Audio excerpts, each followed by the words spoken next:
காங்கிரஸ் கட்சியுடைய தேர்தல் அறிக்கையை ராகுல் காந்தி முதல்ல அங்கீகரிக்கிறாரா? இதுவே ஒரு பெரிய கேள்விக்குறியா இருக்கு. அப்ப எந்த வகையிலுமே என்ன கேள்விக்குறி உங்களுக்கு? காங்கிரஸ் கட்சியில தேர்தல் அறிக்கையில முக்கியமான விடயமா ஒண்ணு இருக்கு. ஒண்ணு பொருளாதார ரீதியான இடஒதுக்கீடு. சரிங்களா?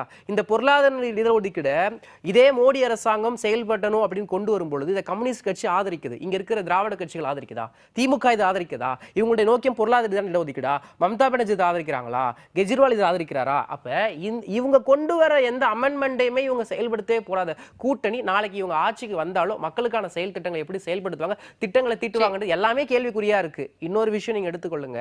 கேரளால பினராயி விஜயன் வெளிப்படையா குற்றச்சாட்டுகளை வைக்கிறார். வெளிப்படையா குற்றச்சாட்டு சாட்டுறாரு. நீங்க எல்லா இடங்களையும் பார்க்கலாம். இதே இந்தியா கூட்டணி தலைவர்கள் கர்நாடகா நம்ம எடுத்துக்கலாம். கர்நாடகா இன்னைக்கு கூட போய் நேற்று வரைக்கும் பிரச்சாரம் பண்ணிட்டு வராங்க. கர்நாடகாவில் இருக்கிற காங்கிரஸ் கட்சிக்கும் தமிழ்நாட்டில் இருக்க காங்கிரஸ் கட்சியும் ஒத்துழைத்து செயல்படுமா? இந்தியா கூட்டணின்றது தோல்வி. தேசிய கட்சிகள்னு அவங்க சொல்றாங்களே, தேசிய கட்சிகள் பாஜகவும் காங்கிரஸும் இருக்கும்போது மாநிலத்துக்கு ஏத்த மாதிரி நடந்துக்க முடியாதுங்கறாங்க. பேசுங்க கிருத்திகா. கர்நாடகா பாஜகவும் தமிழ்நாடு பாஜகவும் ஒண்ணா இருக்குமா? கர்நாடகால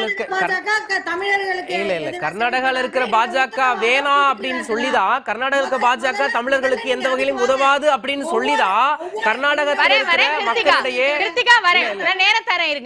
கர்நாடகத்தில் இருக்க பாஜக தமிழர்களுக்கு உதவாது அப்படின்னு சொல்லிதான் கர்நாடகத்திற்கு அங்க இருக்க காங்கிரஸ் கட்சி ஆட்சிக்கு வரணும்னு சொல்லிதான் இங்க இருக்க ஐயா முதலமைச்சர் ஸ்டாலின்ல இருந்து இந்தியா கூட்டணி சேர்ந்த பல தலைவர்கள் இன்னைக்கு தொல் திருமாவளவன் இருந்து எல்லாருமே போய் பிரச்சாரம் பண்ணாங்க. ஆனா எந்த ஒரு இடத்துலயும் இன்னைக்கு கர்நாடக காங்கிரஸ் கட்சி ஆட்சிக்கு 2 வருஷம் ஆச்சு. இந்த நிமிடம் வரைக்கும் தமிழர்களுக்கான எந்த பிரச்சனை தீர்க்கப்பட்டிருக்கு? இதுக்கு பதில் இருக்கா? சொல்லுங்க கிருத்திகா. பாஜக என்ன பண்ணிட்டு இருக்கு? அவங்க பண்ணலன்னு தான் அம்மையார் ஒண்ணு புரிஞ்சுக்கணும். அவங்க பாஜக பண்ணலங்கறாரு. காங்கிரஸ் என்ன பண்ணுச்சுன்னு கேள்வி சுருக்கமா. பாஜக பண்ணல. ஊழலக்காட்சி கர்நாடகத்துல 40% சிஎம் சொன்ன விஷயத்துல மக்களும் ஏத்துக்கிட்டு தான் ஆட்சியை மாத்திருக்காங்க.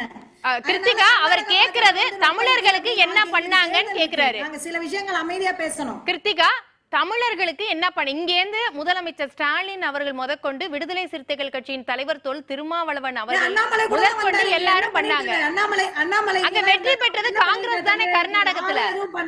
கர்நாடகத்துல வெற்றி பெற்று ஆட்சியில இருக்கிறது காங்கிரஸ். என்ன பண்ணாங்க தமிழர்களுக்குன்னு கேக்குறாரு. சுருக்கமா அதற்கான பதில் இருக்கா? நாங்க இங்க கர்நாடகாவில் நாங்கள் தமிழர்கள் கன்னடர்கள் என்று பிரித்து பார்ப்பதே இல்லை. எங்களுக்கான விஷயங்களை நாங்கள் கர்நாடக அரசிடம், நாங்கள் கர்நாடக மக்கள் நாங்கள் பேசி தீர்த்து இல்ல அங்க உள்ள பிரச்சனை பேசுற தமிழ்நாட்டில் உள்ள தமிழர்களுக்கு கேக்குறாரு.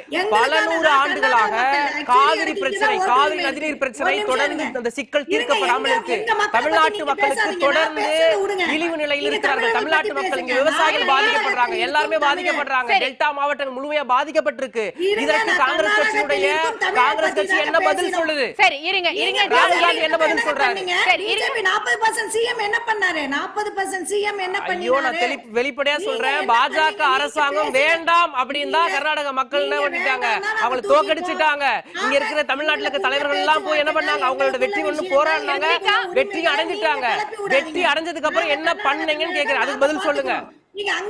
என்னோட क्वेश्चन உங்களுக்கு தெளிவா புரியுதுன்னு நினைக்கிறேன். இருங்க இருங்க தினகரன் இருங்க. வேணுங்கிற உரிமையை நாங்க கேட்டுக்கிறோம். சரி, இன்னைக்கு வரைக்கும் தமிழ்நாட்டுடைய எந்த உரிமைக்காக காங்கிரஸ் கட்சி பேசி இருக்குது? பதில் சொல்லுங்க. இங்க கர்நாடக தமிழர்கள் பத்தி தாங்க பேச்சு. கச்சத்தீவை கொடுத்தது யார்? பதில் வரல. கச்சத்தீவை கொடுத்தது யார்? காவிரி நதிநீர் உரிமையில் தமிழர்களுக்கு துரோகம் இழைத்தது யார்? முல்லை பெரியாறு துரோகம் இழைத்தது யார்? ஜான் இருங்க இருங்க. இன்னைக்கு வரைக்கும் தமிழ்நாட்டில் இருக்கின்ற கர்நாடக காங்கிரஸ் மட்டும் கேட்டோம். கச்சத்தீவுக்கு இத்தனை நாள் கழிச்சு இல்ல இது அடுத்த டாபிக் போகும். கிருத்திகா, தேர்தல் அப்பதான் கச்சத்தீவு நான் என்ன ஒரு கிருத்திகா உங்களுக்கு செலக்டிவ் அம்னீஷியாவா கேக்குறேன்.